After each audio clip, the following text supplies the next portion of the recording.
Repórter Gustavo Ramos, de Galaguga. Boa noite. Boa noite. O Atlético teve muita dificuldade, né, principalmente depois da expulsão do Ayrton. Eu queria que você falasse na sua avaliação qual o tamanho, né, o peso dessa expulsão para o desempenho do Atlético ao longo do jogo todo. Afinal de contas, o Atlético venceu, mas passou um sufoco ali no final, né? Boa noite a todos. Descaracterizou muito o nosso jogo ofensivo, né? Com um a menos. Infelizmente, você, hoje, com a dinâmica que tem o futebol, você perdeu um jogador muito no começo, se eu não me engano, foram 15 minutos do primeiro tempo, descaracteriza muito aquilo que nós tínhamos preparado do plano ofensivo de jogo. Né? Sabíamos que nós iríamos ter que saber sofrer defensivamente, que nós iríamos roubar menos bolas nos blocos médio e alto, mas que poderíamos roubar. Foi assim que nós conseguimos fazer o gol. O Tubarão rouba a bola no bloco médio, ataca, e depois vem o golaço do Rodrigo.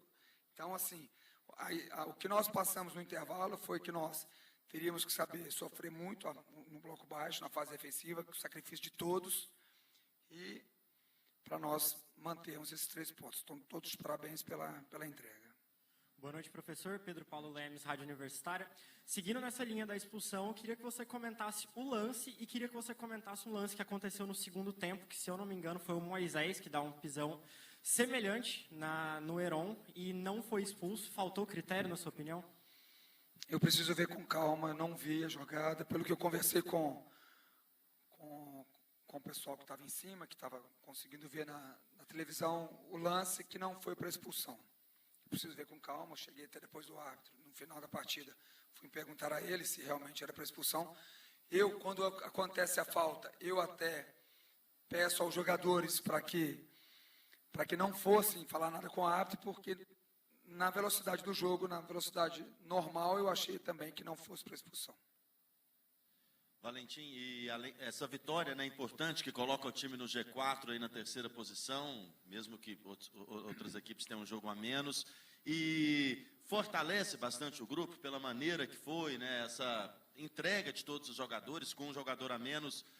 Foram 15 minutos os acréscimos, somando o primeiro e segundo tempo, então foi praticamente 90 minutos com um jogador a menos, literalmente uma partida inteira, né? Isso fortalece em termos de grupo também? Bem lembrado pela duração total do jogo. Vitória muito importante. A gente precisava muito, nós entrarmos no G4, vitória importante para as nossas pretensões do ano. E vitória muito importante pelo que foi feito com 4 sessões só de treinos. Vitória muito importante porque eu falei para vocês, quem estava na minha apresentação, que vai ser muito importante o grupo todo para você fazer um campeonato com objetivos importantes para conquistar. Nós vamos precisar de todos os jogadores. Se vocês lembrarem, eu falei, muitas vezes, ou a maioria das vezes, ou quase todas as vezes, é mais importante quem inicia, quem termina o jogo, e não aqueles que iniciam, porque hoje, principalmente, precisou muito do mental forte, lógico, da capacidade tática, daquilo que nós tínhamos feito de plano defensivo, mas muito do fator agonístico, todos se entregando ao máximo. Boa noite, Valentim. Ainda falando de grupo, para o próximo jogo, contra o Vitória fora de casa, o Ayrton expulso não joga, Gustavo Coutinho ainda vai passar por exames, mas provavelmente pode ser aí uma baixa para o próximo jogo. Já ao final dessa partida, consegue projetar o próximo adversário, essa sequência do Atlético ainda invicto na Série B? A partir daqui a pouco, principalmente à noite, fica difícil a gente dormir. Eu já vou começar já a estudar bastante esse jogo nosso, apesar de ter descaracterizado muito a parte ofensiva, como eu falei para sua colega no começo, mas já começar a pensar no Vitória, né? Aproveitar aí os dias que nós temos, com 2 ausências, provavelmente uma certa, mas a outra, acredito eu, que nós não teremos também o Coutinho. Só depois dos exames nós vamos saber por quanto tempo, e treinar aquilo que nós vamos precisar, com todos os jogadores estarem prontos para irmos para Salvador. Ô, Valentim, primeiramente, parabéns pela vitória, né, nessa estreia. E estou vendo que você está rouco, suado, Vi que você correu bastante ali na área técnica durante o jogo, cobrou bastante dos jogadores, pedia sempre que os jogadores ficassem de pé, né, como você bem disse, saíssem de perto do árbitro, nas substituições pedindo agilidade também.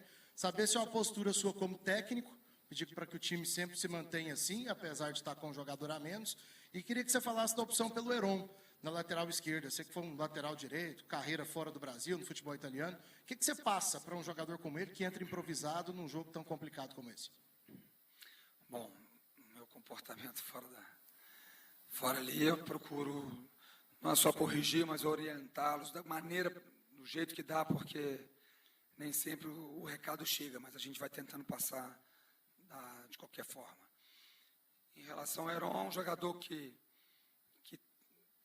como outros, tentaram fazer aquilo que nós tínhamos pedido, um jogador que sabe defender e fez nos treinamentos já jogadas de linha de fundo, jogadas de atacando profundidade, porque tem, além do lado físico dele, ele tem esse lado de físico defensivo que eu estou falando, mas ele tem esse também, consegue fazer esse vai e vem, lógico, talvez com menos força, menos vezes que por ser um zagueiro, e ser um zagueiro além de ser lateral.